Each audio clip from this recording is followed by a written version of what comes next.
सामाजिक मानव शास्त्र में धर्म के बाद जादू भी एक महत्वपूर्ण अवधारणा है। सामाजिक मानव शास्त्र में आदिम समाज में जादू का प्रचलन पाया जाता है। मानव ने आदि मानवीय शक्ति के प्रति अपने विश्वासों को दो रूप में प्रकट किया।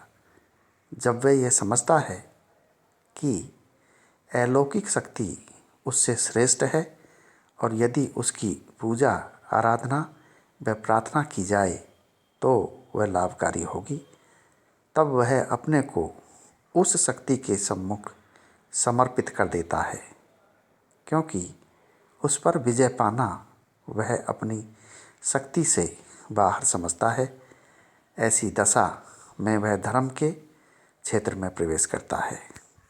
इसके विपरीत जब वह इस अलौकिक एवं अति मानवीय शक्ति को अपने नियंत्रण में लाने का प्रयत्न करता है, उस पर विजय पाने का प्रयास करता है और अपनी मनोकामनाओं को पूरा करने में उसका सहारा लेता है एवं उसे आदेश देता है, तो वह जादू के क्षेत्र में प्रवेश करता है।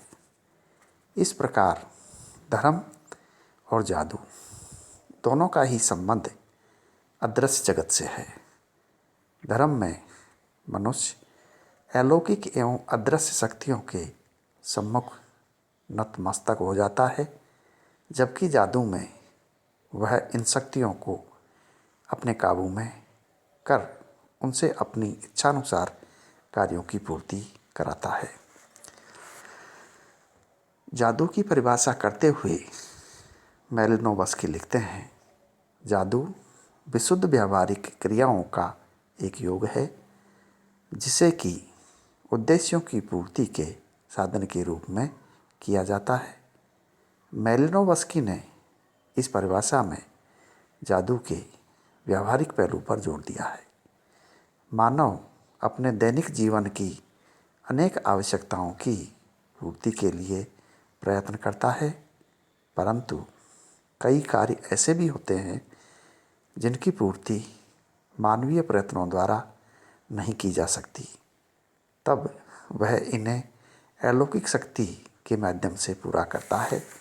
आपने एक स्थान पर लिखा है कि जिस परिणाम की मनुष्य आशा लगाए बैठा है, उसके लिए आशापूर्ण इच्छा करना जादू है। जब इच्छित परिणाम की उपलब्धि का अन्य कोई उपाय शेष न रहे, तब जादू के माध्यम से ही साध्य को प्राप्त किया जाता है।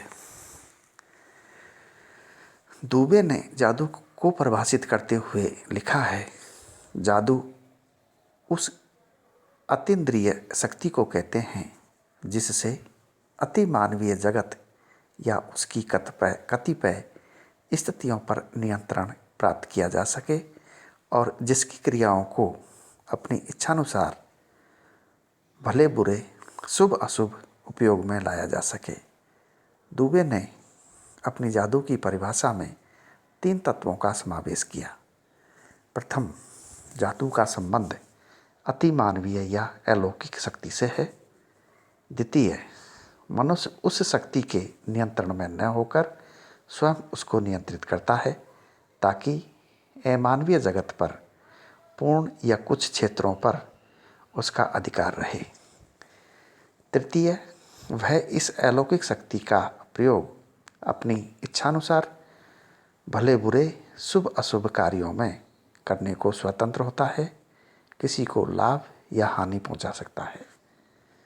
फ्रेजर का मत है कि जादू मनुष्य के विश्वासों तथा व्यवहारों का वह संग्रह है जिन पर किसी प्रकार की आलोचना व पुनः परीक्षण नहीं हो सकता। वे जादू को एक आभासी विज्ञान मानते हैं और आभासी कला भी। जिस तरह से विज्ञान में घटनाओं का संबंध कार्य कारण से जोड़ा जाता है, वैसे ही जादू में भी कार्य कारण का संबंध जोड़ा जाता है और इसी आधार पर प्राकृतिक शक्तियों पर दबाव डाला जाता है। आप जादू के सैद्धांतिक पक्ष में नियमों की क्रमबद्धता को सम्मिलित करते हैं, जो घटनाओं के क्रम को तैयार करता है। इस रूप में जादू विश्व के सभी स्थानों पर समान रूप में प्रचलित है। जादू के व्यावहारिक पक्ष में उद्देश्यों की पूर्ति के लिए की जाने वाली क्रियाओं को सम्मिलित किया जाता है। आदि मानव जादू के केवल व्यावहारिक पक्ष से ही परिचित था, सैद्धांतिक पक्ष से नहीं।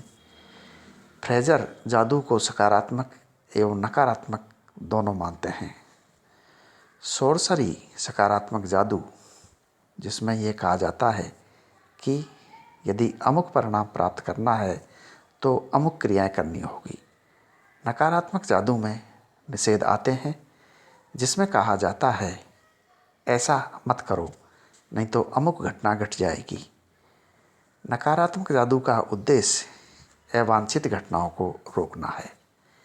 उनके इन विचारों को हम निम्न तरीके से समझा सकते हैं। सैद्धांतिक जादू एक आभासी विज्ञान है। व्यावहारिक जादू एक आभासी कला। सैद्धांतिक जादू एक आभासी विज्ञान है। इसको हम सकारात्मक जादू सोर्सरी कह सकते हैं, जबकि व्यावहारिक जादू एक आभासी कला है, जिसे नकारात्मक जादू या टैबू कह सकते हैं।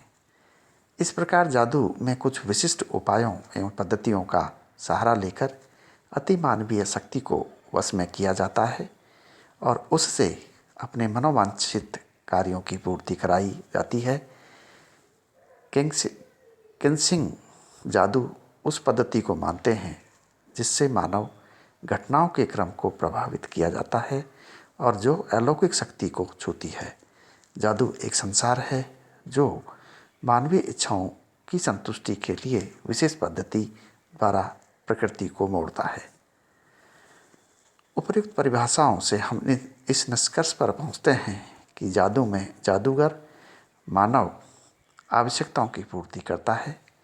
जादूगर अलौकिक शक्ति का उपयोग मनुष्यों की भलाई व बुराई दोनों के लिए ही कर सकता है। तो इस तरह से इसे हम जादू कहते हैं। जादू डॉक्टर दुबे ने जादू क्रिया के तत्व है कुछ, उसमें दुबे ने जादू क्रियाओं के अंतर्गत प्रमुखतः 3 तत्वों का उल्लेख किया है।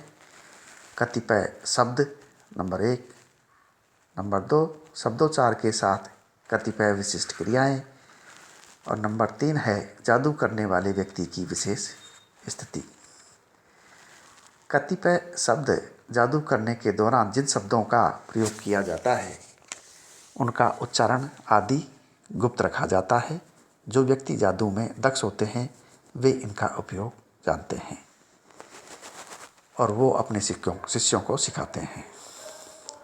कतिपय शब्द के अलावा शब्दोच्चार के साथ कतिपय विशिष्ट क्रियाएं। मंत्रों के प्रतिफलित होने के लिए बहुधा उनके उच्चारण के साथ कतिपय क्रियाओं का करना भी आवश्यक होता है। ये क्रियाएं मंत्रोच्चारण को नाटकीय तत्व प्रदान करती है। मंत्रोच्चारण के साथ क्रियाएं करने पर इनके सम्मिलित प्रभाव से ही इच्छित लक्ष्य की पूर्ति होती है, ऐसा विश्वास किया जाता है। जादू करने वाले व्यक्ति की विशेष स्थिति। जिन दिनों जादू की क्रियाएं की जाती है उन दिनों जादूगर को दैनिक जीवन से भिन्न जीवन बिताना होता है। वह कुछ इस प्रकार के भोजन एवं यौन व्यवहार आदि नहीं करता। वह कई निषेधों का पालन करता है। ये था जादुई क्रिया के तत्व दुबे के अनुसार। मैलिनोवस्की ने जादुई क्रिया के अंतर्गत 4 तत्वों का बताया है। नंबर 1 मंत्र जादुई क्रिया का अति आवश्यक तत्व है। इसके बिना कोई भी जादुई क्रियाएं संपन्न नहीं की जा सकती है। नंबर 2 है भौतिक पदार्थ। जादुई क्रिया करने के लिए विशिष्ट प्रकार के भौतिक पदार्थों का होना भी जरूरी है, जैसे कटार है, जहरीली वस्तुएं हैं, इत्र है, फूल है, 7 रंग का धागा है, शमशान की राख है, उल्लू का मांस है, तेरे कुओं का पानी आदि। कृत्यों की नियमबद्धता। जादुई क्रिया संपन्न करने के लिए निश्चित विधि होती है। कौन सी क्रिया को पहले व किसको बाद में किया जाएगा, इसका ज्ञान जादूगर को होता है। संवेगों की अभिव्यक्ति, जिस उद्देश्य को लेकर जादू किया जा रहा है उसी के अनुरूप संवेग भी प्रकट किए जाते हैं। ताबीज, जादू प्राय ताबीजवाद से भी संबद्ध होता है। इस विश्वास के अनुसार कतिपय पदार्थों में शक्ति निहित होती है। यह शक्ति विभिन्न कठिनाइयों के समय मनुष्य की सहायता करती है या उसकी मनोकामना को पूरा करने में सहायक सिद्ध होती है। ऐसे पदार्थों को ताबीज कहा जाता है। कोई पंख, खोपड़ी या प्रतीक ताबीज माना जा सकता है। कार्यदक्ष होना भी इसकी कसौटी है। तो ये इस प्रकार से जादू क्रिया के कुछ तत्व हैं जो दुबे ने बताए हैं और मेलनिवस्कर ने बताए हैं। धन्यवाद।